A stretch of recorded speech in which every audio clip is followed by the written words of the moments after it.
बिस्मिल्लाहिर्रहमानिर्रहीम। अस्सलाम वालेकुम स्टूडेंट्स। आज हम पास्ट इंडेफिनेट टेंस के बारे में पढ़ेंगे। इससे पहले हमने टेंस के बुनियादी स्ट्रक्चर के ऊपर वीडियो बनाई हुई है और साथ प्रेजेंट टेंस की चारों कैटेगरीज के ऊपर भी लेक्चर बना के अपलोड किए हुए हैं और लिंक डिस्क्रिप्शन में आपको मिल जाएगा, वो देख लें। टेंसेस को समझने के लिए वो देखना ज़रूरी है। और आज की इस वीडियो में हम पास्ट इंडेफिनेट टेंस के बारे में सीखेंगे इंशाल्लाह, और लेक्चर खत्म होने तक आपको पास्ट इंडेफिनेट अच्छे से आ जाएगा। अच्छा, ये पास्ट टेंस की पहली कैटेगरी है, पास्ट इंडेफिनेट टेंस। पास्ट यानी कि वक्त जो है वो गुजरा हुआ है, माजी है, और जो काम है वो इंडेफिनेट है, यानी कि डेफिनेट नहीं है। ठीक है, इंडेफिनेट काम है और वक्त जो है वो माजी का है, गुजरा हुआ वक्त है। ठीक है, तो इसमें जो हेल्पिंग वर्ब हमारा होगा ना वो डिड होगा।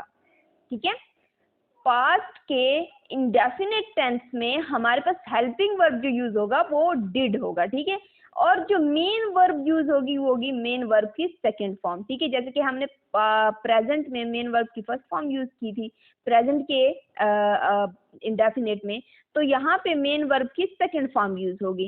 वैसे तो हम ज्यादातर मेन वर्ब की फर्स्ट फॉर्म और थर्ड फॉर्म यूज करते हैं, लेकिन ये जो सेकंड फॉर्म है ना ये पास्ट के इंडेफिनेट में ही यूज होती है, इसके अलावा किसी में भी ये यूज नहीं होती। मेन वर्ब की सेकंड फॉर्म पास्ट के इंडेफिनेट टेंस में यूज होती है। ठीक है, और जैसे कि मैं बता चुकी, जैसे हमने प्रेजेंट में पढ़ा था कि प्रेजेंट के अफर्मेटिव में भी हमने हेल्पिंग वर्ब यूज नहीं की थी, तो यहाँ भी इसके अफर्मेटिव में भी हेल्पिंग वर्ब यूज नहीं करेंगे।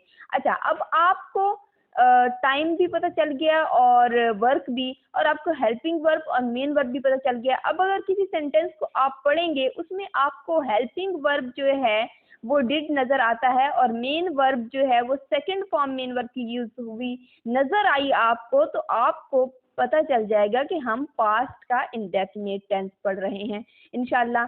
अच्छा, अब उर्दू में पहचान इन जुमलों की क्या होती है कि जुमले के आखिर में आता है ता था, ती थी, ते थे, यानी कि वो आता था, वो जाती थी, वो खाते थे, वो रहते थे, वो इस तरह के। ठीक है, आ ए ई इस तरह के जो है अल्फाज आपको आखिर में दिखाई देंगे या हरूफ दिखाई देंगे। ठीक है, अच्छा, तो इसका अफर्मेटिव बनाते हैं। जैसे कि हम प्रेजेंट का भी अफर्मेटिव, प्रेजेंट इंडेफिनेट का अफर्मेटिव जब हमने बनाया था तो स्टार्ट में क्या किया था, सब्जेक्ट लगाया था, उसके बाद हमने हेल्पिंग वर्ब, तो चूंकि इसमें होती नहीं है अफर्मेटिव में पास्ट और प्रेजेंट की अफर्मेटिव में, इंडेफिनेट के अफर्मेटिव में हेल्पिंग वर्ब यूज नहीं होती। ठीक है, तो मेन वर्ब की हम यहाँ सेकेंड फॉर्म यूज करेंगे प्लस हम ऑब्जेक्ट यूज करेंगे। ठीक है, अच्छा, अब एग्जाम्पल से समझते हैं इसको कि इसी फॉर्मूले को यूज करते हुए हम सेंटेंसेस कैसे बनाएंगे।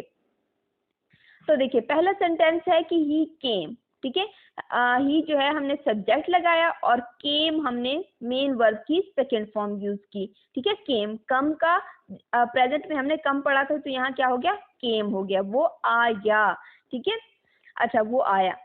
देखो लास्ट में आप देखें कि अलिफ आ रहा है।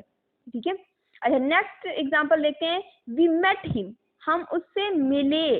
ठीक है, वी मेट हिम, सब्जेक्ट हमने लगाया वी, मेट हमने मेन वर्ब की सेकंड फॉर्म लगाई और लास्ट में हमने ऑब्जेक्ट लगा दिया। अच्छा, अब नेक्स्ट एग्जांपल देखो, माय फादर कॉल्ड मी, मेरे अब्बू ने मुझे बुलाया। ठीक है, अब देखिए सब्जेक्ट हमने माई लगाया, फादर लगाया और उसके बाद कार्ड का हमने क्या किया कि मेन वर्ब की सेकंड फॉर्म यूज की और लास्ट में ऑब्जेक्ट लगा दिया। अच्छा, अब जैसे कि हमने प्रेजेंट में पढ़ा था, प्रेजेंट टेंस में पढ़ा था कि हम चारों कैटेगरीज बनाते थे, चार टाइप्स के सेंटेंसेस बनाते थे, अफर्मेटिव, नेगेटिव, इंटेरोगेटिव और डबल इंटेरोगेटिव। सेम इसी तरह सारे इंडेफिनेट में या कोई कॉन्टिन्यूअस हो या परफेक्ट हो, उन सब में चार चार कैटेगरीज सेंटेंसेस की बनती हैं। अब यहाँ नेगेटिव की देखें आप, हमने अफर्मेटिव पढ़ लिया जिसमें सारे सेंटेंसेस हाँ में थे, अब हम नेगेटिव पढ़ेंगे। अच्छा, ये जो पास्ट इंडेफिनेट टेंस है ना, ये बहुत ज़्यादा हमारी डेली लाइफ में यूज़ होता है, क्योंकि आप देखें, अब किसी के पास भी बैठेंगे ना वो आपको अपनी कहानी सुनाएगा, वो कहेगा मैंने ये किया, मैं वहाँ गया, पास्ट में ना वो अपनी पास्ट की जो बातें होंगी वो आपको बताता जाएगा।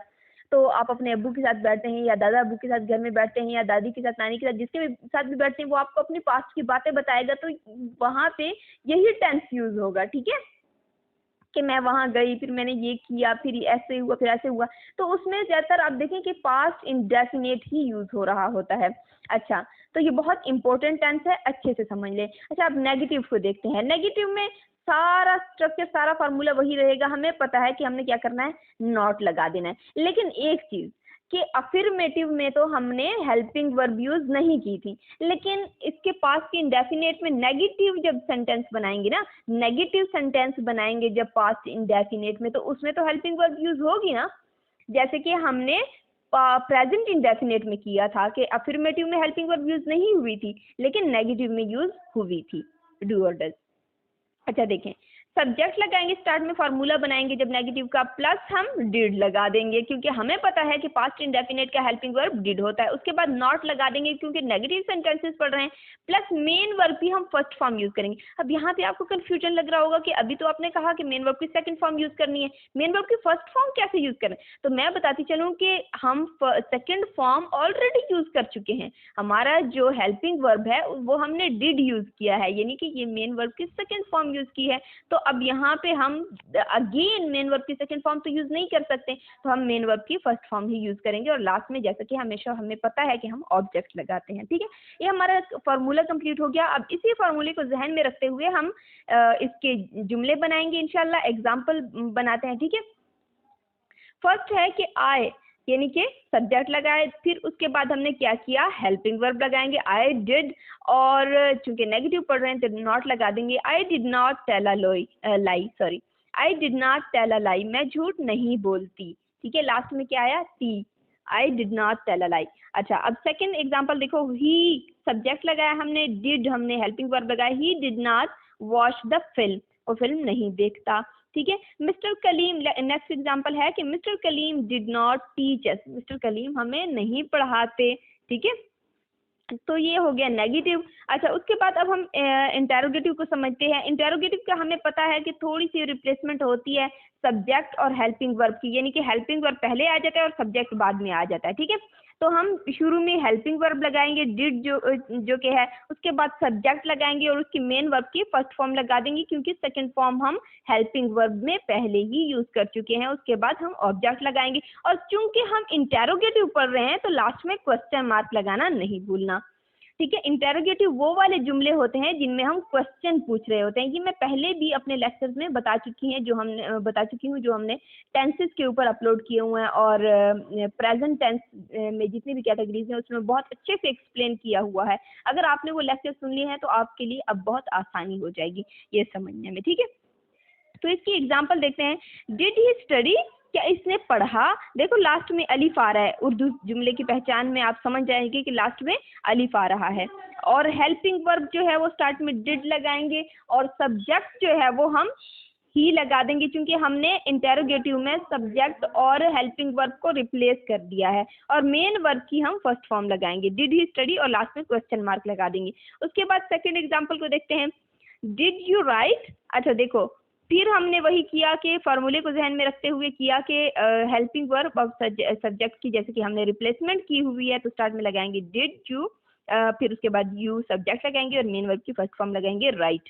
ठीक है, क्या इसने लिखा, और लास्ट में क्वेश्चन मार्क लगा देंगे। इसी तरह के और भी आप एग्जाम्पल्स बनाएं। ठीक है, मजीद एग्जाम्पल्स बनाएं और हमें कमेंट में बताएं कि आपने कितने एग्जाम्पल्स बनाए और कैसे बनाए। ठीक है, अच्छा अब देखें, इंटेरोगेटिव हमने पढ़ लिया। अब डबल इंटेरोगेटिव, डबल इंटेरोगेटिव का मैं पहले भी बता चुकी हूँ कि डबल इंटेरोगेटिव में हमारा स्ट्रक्चर, फार्मूले का जो स्ट्रक्चर होता है वो वही रहता है जो इंटेरोगेटिव का होता है, लेकिन स्टार्ट में हम WH फैमिली का इजाफा करते हैं। WH फैमिली क्या होती है, यानी कि वो वाले सेंटेंस, वो वाले क्वेश्चन जो W से और H से स्टार्ट होते हैं, ठीक है, उनकी कहते हैं WH फैमिली।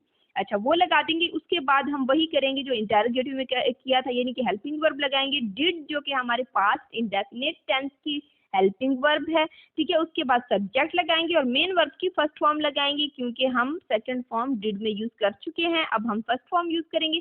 ऑब्जेक्ट लगाएंगे, और क्योंकि इंटेरोगेटिव है, चाहे डबल हो चाहे सिंगल, लेकिन इंटेरोगेटिव होगा तो अब लास्ट में क्वेश्चन मार्क जरूर लगाएंगे ऑब्जेक्ट के बाद। ठीक है, अब इसी फार्मूले को जहन में रखते हुए हम क्या करते हैं, सेंटेंसेस बनाते हैं। देख लेते हैं इसके सेंटेंसेस। एग्जांपल है कि व्हाट डिड यू से टू हिम। ठीक है। अब स्टार्ट में हमने क्या किया, वर्ड लगाया। वर्ड जो है वो क्या है, W से शुरू होता है, यानी कि WH फैमिली का ही पार्ट है।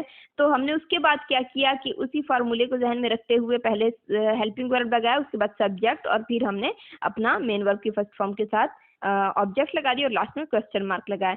व्हाट डिड यू से टू हिम, आपने उससे क्या कहा, ठीक है, आपने उससे क्या कहा, ठीक है। अच्छा नेक्स्ट देख लें, what did you ask him, आपने उससे क्या पूछा। इसमें भी आप देखें कि हमने WH फैमिली का एक क्वेश्चनिंग जो है वो क्वेश्चन उठाया हुआ है। W जो है वो WH फैमिली का पार्ट है। What did you ask him. अच्छा आप लोग जो है मजीद सेंटेंसेस बना के मुझे कमेंट में बताइएगा, और अगर वीडियो अच्छी लगी हो तो हमारे चैनल को सब्सक्राइब भी कर दें, लाइक भी कर दें और शेयर भी कर दें। जज़ाकिल्लाह खैर।